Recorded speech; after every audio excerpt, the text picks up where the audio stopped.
Tuláčik bol malý psík. Bol ozajstný, ryšavý a smiešny. Čosi medzi postávačom a darmošľapom. Kamkoľvek sa rozbehol, vždy sa zatúlal. Raz sa rozbehol domov a aj tak sa zatúlal.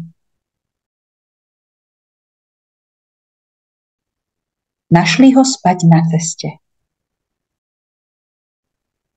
Bol schúlený a vyzeral ako ryšavé klpko vlny.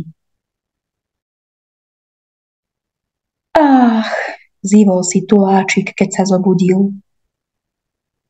Som práve na ceste, povedal.